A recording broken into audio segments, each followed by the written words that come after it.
At yan mga katropa, bali pauwi na ako niyan. At nasa Makati Slicks na ko niyan mga katropa. Slicks meaning South Luzon Expressway mga katropa.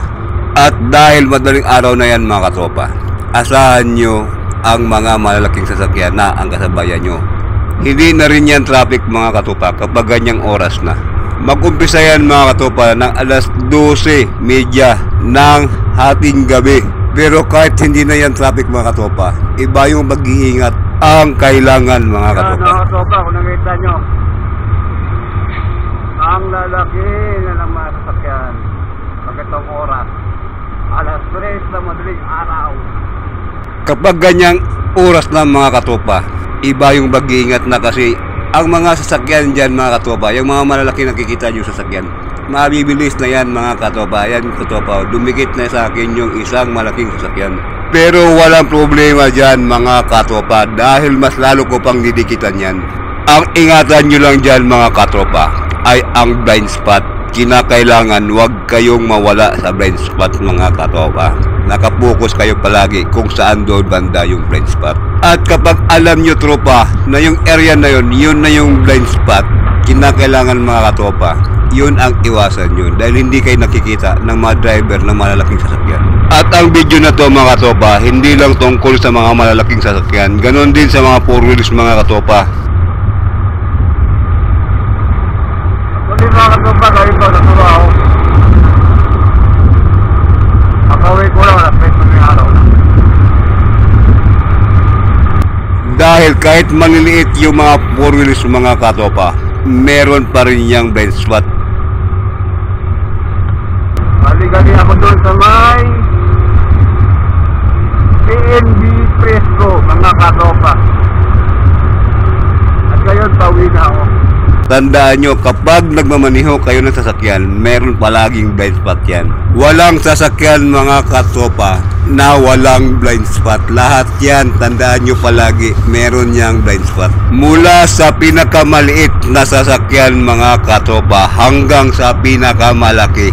Kaso magkaiba ng impact yun mga katropa. Dahil sa mga maliliit na sasakyan mga katropa, maari ka pang buhayin dyan. Pero kapag malaki na sasakyan mga katropa, sigurado alam mo na kung saan ka pupunta. Kaya mga katropa, kung sumasali kayo sa mga seminars, mga trainings, makikita nyo dun mga katropa na ang tinuturo dun palagi is yung malalaking sasakyan. Dahil mga katropa, iba ang impact kapag malaking sasakyan na mismo ang tumama sa inyo. Dahil sa tinatawag nating blind spot mga katropa. Yan ang ingatan nyo palagi kapag nagmamaniho kayo. Walang problema mga tropa kung paano kayo magpapatakbo ng sasakyan nyo. Basta palagi nyong ingatan ang pag-iingat. Dahil nasa inyo yan mga katropa, nasa inyong mga kamay at nasa inyong mga paa. Ang mahalaga dun, hindi kayo ang nagiging cause of accident mga katropa. Tumakbo kayo ng tumakbo hanggat gusto nyo kung paano kayo magpatakbo ng inyong sasakyan mga katropa. Ang mahalaga dun is nasa inyo ang kaligtasan. Sa inyo nagmula patungo sa ibang mananakay o nagmamaniho mga katropa. Palagi inyong tandaan mga katropa, kapag malalaki na ang sasakyan mga katropa, ingatan nyo palagi ang blind spot. Yan ang number 1 yung ingatan palagi mga katropa. Dahil most of the time mga katropa, yan ang nagiging dahilan kung bakit maraming na-aksidente sa daan. Ang blind spot mga katropa, lalo na yan kapag malaking sasakyan, nako petal yan mga katropa. Nakakamatay na yan mga katropa kapag malalaki ng mga sasakyan. Kaya always ride safe and drive safe mga katropa. Always follow the traffic rules mga katropa. And be a good driver-rider mga katropa. Dahil unang-una mga katropa, ayaw namin na may maaksidente sa inyo sa daan. Kaya iba yung pag-iingat mga katropa ang kailangan. So hanggang dito na ako mga katropa. Ingat kayo palagi. God bless sa inyong lahat. At ugaliin at isaisip palagi ang kaligtasan at iwasan nyo palagi ang blind spot mga katropa para iwas aksidente. Siya nga pala mga katropa, Rosie Passion 125 lang po ang baon ko dyan. Rosie 125. Yan ang baon ko mga katropa. Bali mga katropa, malapit na ako dyan sa bahay. Nasa Negros na ako ng mga oras na yan, mga katropa. Kunting tigil na lang, mga katropa, sa ihiin. Makakarating na ako sa bahay, mga katropa. Bali na sa East Service na ako yan, mga katropa.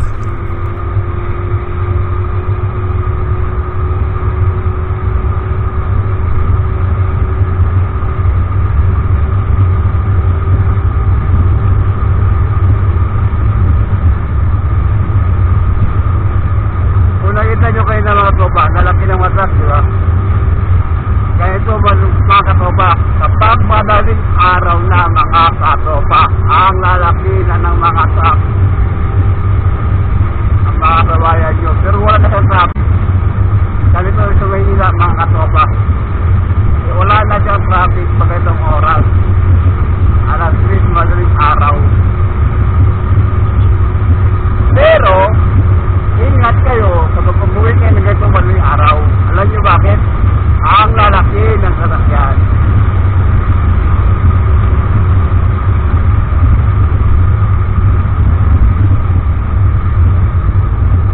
Yan ang nakasamayan nito daan, mga katropa.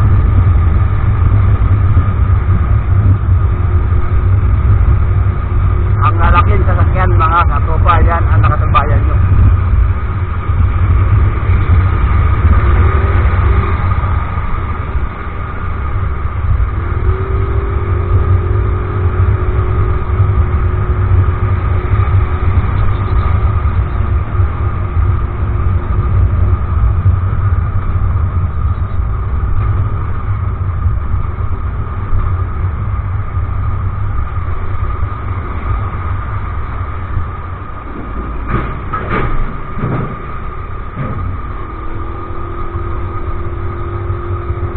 Iba yung pag-iingat, mga katropa.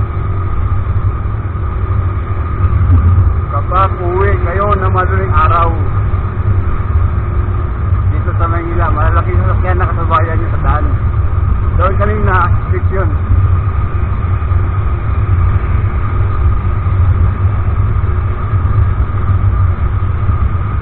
Pag uwi kayo ng ganitong oras, mga katropa, alas 3 na madaling araw, asahan nyo, lalaki na sasakyan, katabayan nyo.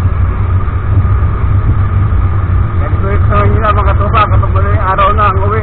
So, yun na mga tropa. Maraming salamat sa inyong lahat at ingat kayo palagi. God bless. Ugaliin palagi ang sariling pangkaligtasan at ganon na rin sa iba.